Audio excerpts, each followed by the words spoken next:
What's going on YouTube? This is your boy AshTheMan bringing the noise, and we are here to talk about ID Invaded episode 13, channel part 2, season finale. Yes, this last episode of the season, so we got to see a lot of things that's about to go on. So before I go ahead and dive into this review for this episode, just wanted to ask you guys a huge favor to subscribe to the channel, hit that notification button, and leave a comment below on how you feel about the season finale, about the episode, and all that good jazz. Now let's definitely jump into this. Now this episode definitely focused on wrapping up what transpired in episode 12, with John Walker pretty much getting the ball on everybody, escaping death by placing his subconscious into the ID well. Now Narisigo was able to catch up with him. They had some hands going back and forth. Hanamochi pretty much had a shark, pretty much, bite them all up, but then he ended up coming back, and that's because since his subconscious is embedded in the ID well without a body to return to, it's pretty much he got like regeneration going on. So pretty much he's like some type of like immortal god in there. However, they put a plan together. They end up like having him chase him down to Fukuda's well, and you get to see their planned transaction to where Narisigo used his retractable hand, send it at a far, have it come back, choke him out. He's in the chair, and they pretty much, sends his subconscious back out to the real world, to where, since it doesn't have a body to return to, he's pretty much dead. So bye-bye John Walker. Good to know you. Now we also kind of realized that soon as Narisigo and Hanamochi exit the well, Fukuda is no longer present. And that's the thing too, like with Kiki sending them to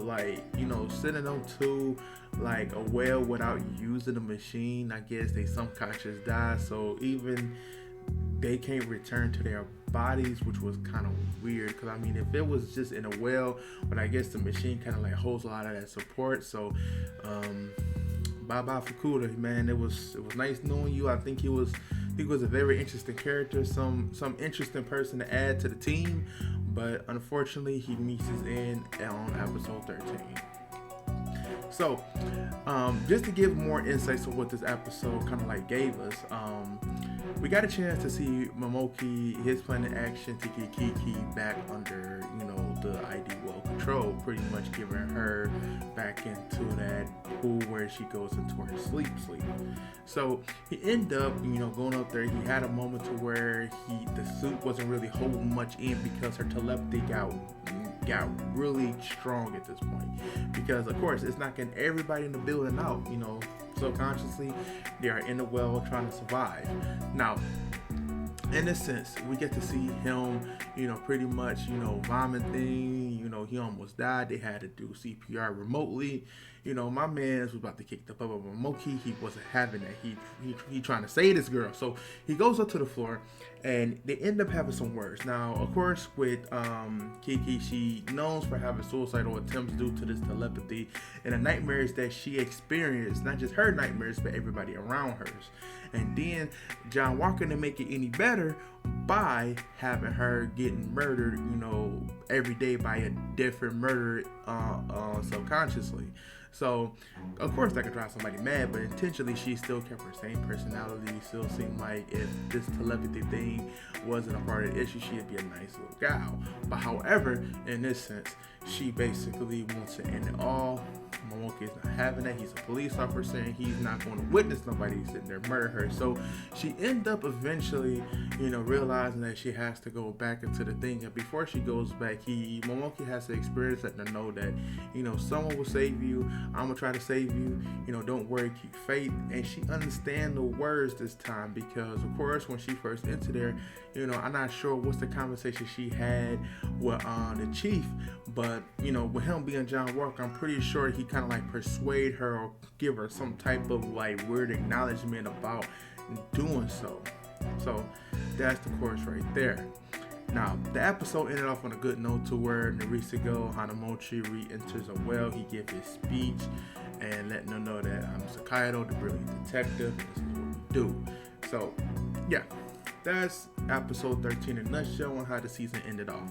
So let's point some things out. First with the episode, I think the episode could have been a little bit more like interaction with John Walker. Give him a little bit more to go on, because it seems like it had a little about, he had a little bit worse, but they figured him out so fast. Like, this first part of the episode with John Walker maybe makes up a good 40% of it, and that 40% just them, catching him when he should have been like this mastermind, something that should have been planned a little bit more thorough, but it wasn't from him. So with the whole John Walker thing, I think is a little bit like underwhelming, but I'm gonna touch that in a little bit. But overall, everything else with the episode was amazing. I think Momoki and Kiki, like, the moment that they had to reassure that they would be able to save her was a moment that you can't go without. They actually, delivered on that, like showing that,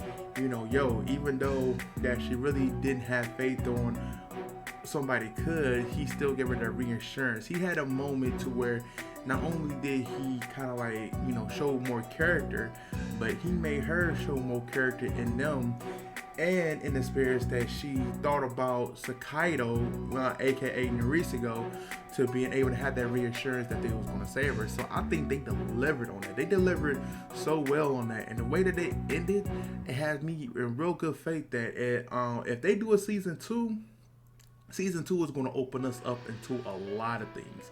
A lot more things than what the world could offer, a lot more things that may have happened after the disappearance of John Walker, and maybe put her in a good faith to where she can possibly like communicate with them on another scale to kind of like help them out with their well investigation of finding murderers. Never know.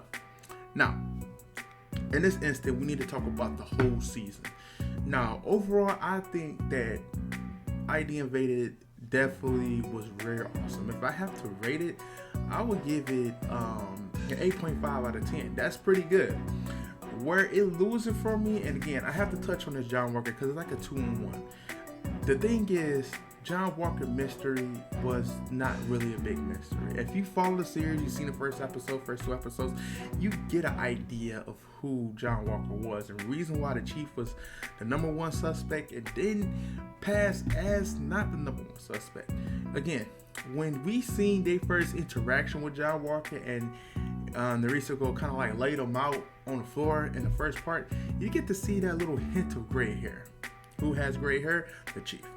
And then the way the chief kind of like talked and was kind of like interrogating the vice director on what the ID world kind of like offers to him, his question was too suspect. So it didn't really add up. So that's another thing. And then the way that he kind of like slammed on Momoki just really didn't sit well. And now the way that it ended for John Walker, it's just like the villain just really just didn't play a villain role, in my opinion. I still feel like Fukuda, even though he turned out to be more of an ally than a villain, I still feel like he's the main villain in the whole like series, because of the fact that John Walker, his build up was there, but his delivery wasn't. And if you're watching the series, you could kind of understand where I'm coming from with that. When you building up this villain and then he just don't really fit that role. It's like, okay, I really didn't murder in the real world, but I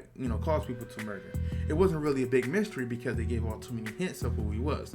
They could have concealed the hints a little bit more. They could have made it look more like Momoki was actually John Walker to give that more surprise suspense. And then they could have had more all out about what John Walker. They could have flipped it around for the final episode. They could have still kept the little Momoki and Kiki thing going on, but they could have added the whole thing with John Walker towards the end, like the final conclusion with John Walker, and give him a villainous send-off, like left a message to stick in Narisigo's head before he is actually removed from the ID world and officially dead at that point. They could have did more so to kind of like give off that like little cliffhanger feel to it, so that Narisigo can always have that embedded in his head and not just feel a relief that he's dead. They could have did that. And I mean, if they would have made those changes, I mean, that would have made up for that missing points of that 8.5 out of 10 for me. But overall, I think that the art style for it was amazing. I think the concept of it is very interesting. You know, a lot of people relate this to psychopaths, but I feel like, you know, they did the investigation thing so much better that you just have to understand it. And actually, in this world, instead of trying to predict or restrain people for committing crimes, the crimes that they committed create this weird world that they have to investigate, and they have to investigate the clues to figure out where the location is, what's the killer motive, and everything. I think this is a real solid thing that they have going on. Again, music is good, art style, concept, character development for everybody except John Walker was fine. So I have no complaints there. Main character Narisa Go, he's my guy. I like him. He faced the tragedy. You know, daughter got murdered by the challenger, turned around, his wife committed suicide, and she couldn't hold on, and he's left alone, you know, until, you know, he meets them in the afterlife. So overall, I think the episode was decent. I think overall the season was amazing. Yeah, and hopefully we get a season 2. Praying on it, hope for it, and I'm gonna definitely read on it. But other than that, I just want to thank you guys again for definitely tuning in to the whole ID Invaded episode 13 season finale channel part 2. Appreciate it. Leave a comment below. Let me know what you guys feeling on the season overall, what you guys feeling about the episode, and you know, you can agree or disagree. Doesn't matter. I just want to, you know, hear your thoughts about it. Other than that, AshTheMan is out. Peace, and y'all have a wonderful Sunday. Goodbye.